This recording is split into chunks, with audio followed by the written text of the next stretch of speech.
Awesome. Hello, my name is Mary Bethel. I'm with Mr. Kaminsky.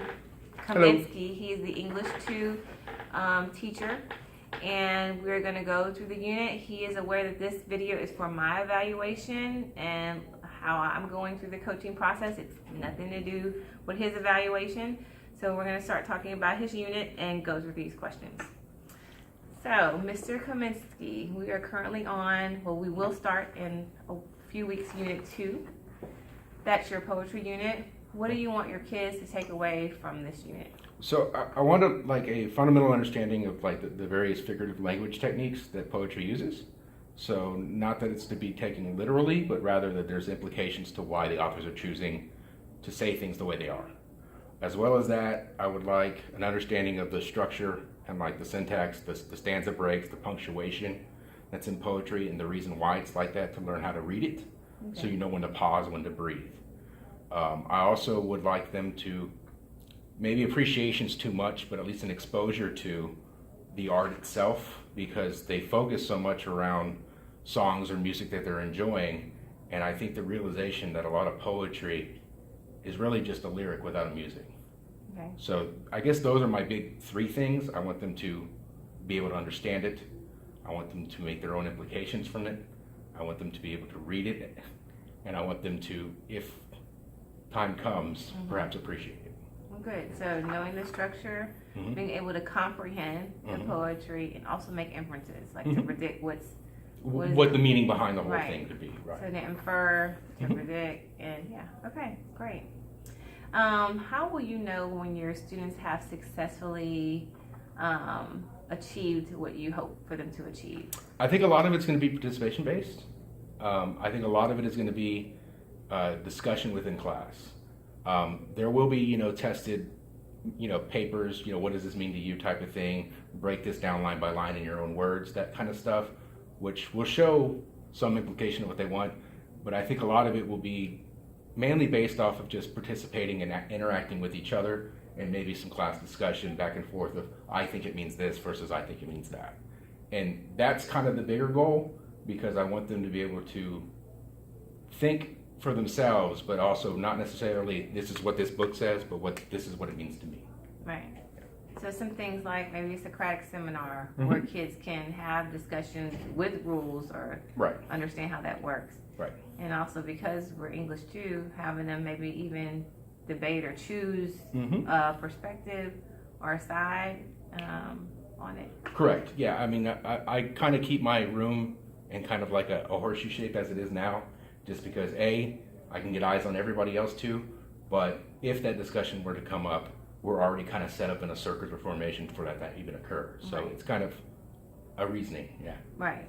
So the circle allows them to have the Socratic seminar and the discussion, and then if we had to choose sides, they could easily get move up around and where they need to be. Right. Have them divide, we draw a line, not messing up the room, but take the line down the middle, a clear division, and have them pick a side and argue respectfully on both sides. Cleverly debate. Right, and I think they need to know that, because they're used to I just feel this way and you're just wrong, so they need to know how to respect each other's opinions, have that dialogue. Right. Great, right. And so we'll know the kids were successful when they're able to comprehend the text, then also able to argue a perspective on it. Right, just to give their own perspective. That would be a good word. Sure. Okay. And then have you thought about using the TP-CAS? Well, it's in the unit plan to use the TP-CAS for them to analyze to analyze the poem and to look at the tone. So at the very beginning, they're going to have to learn baby steps, right? As far as how to even dissect it up. So yes, things like your TP-CAS, anchor charts, and all your good stuff are going to come into play, because I can't just throw them in the deep end and give them some choice and be like, hey, go at it. Right.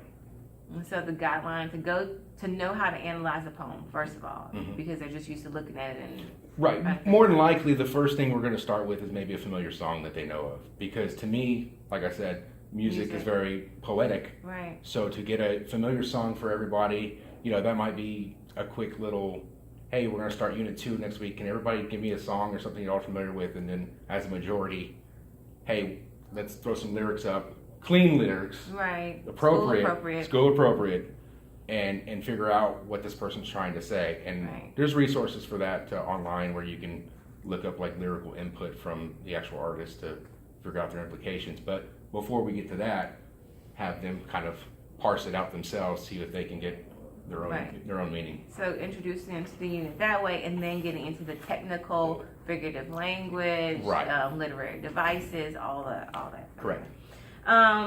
We talked about what could be some strategies we consider.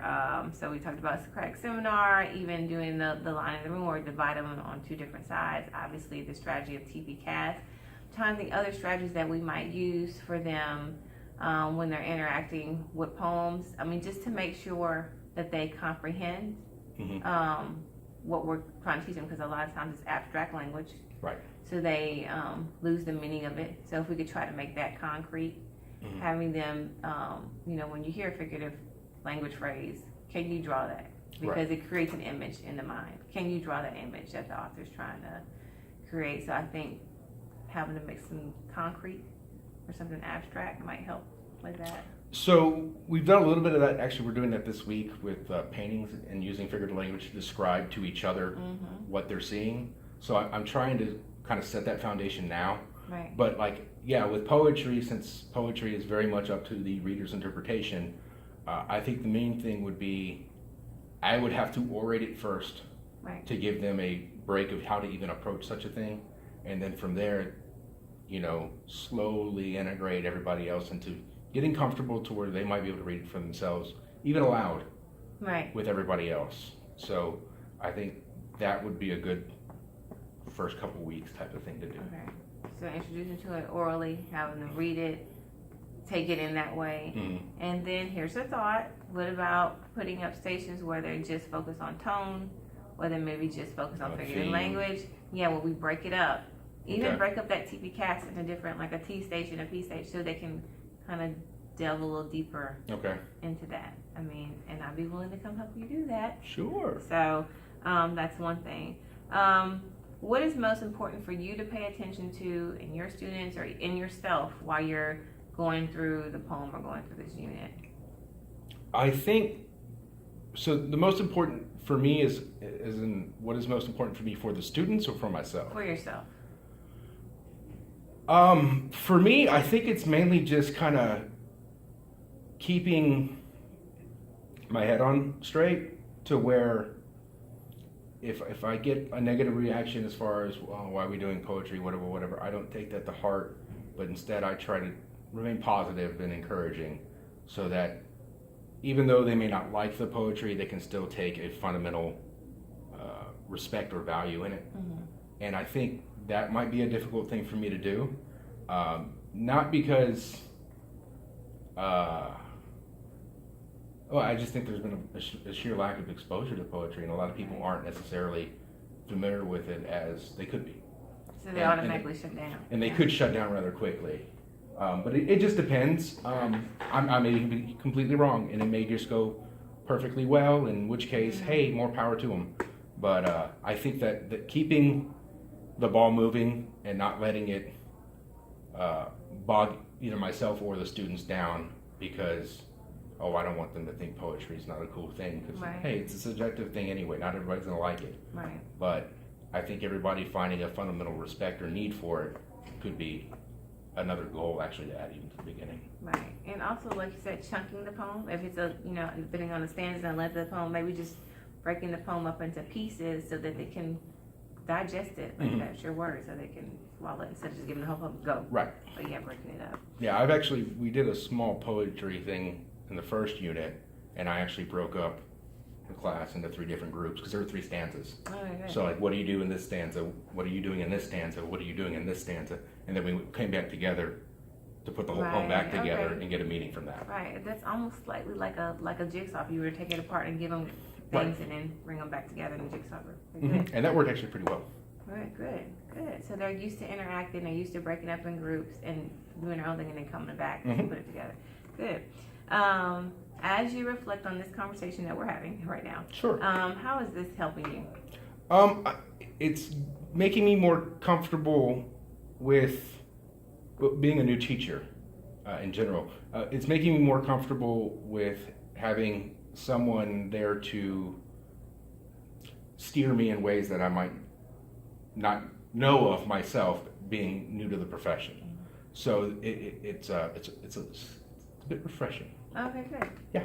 Yay, refreshing. Yeah. Okay. Thank you for your time. No problem. Thanks for allowing me to sit with you and take some of your conference. I appreciate it. Cool. It should have worked. We'll see.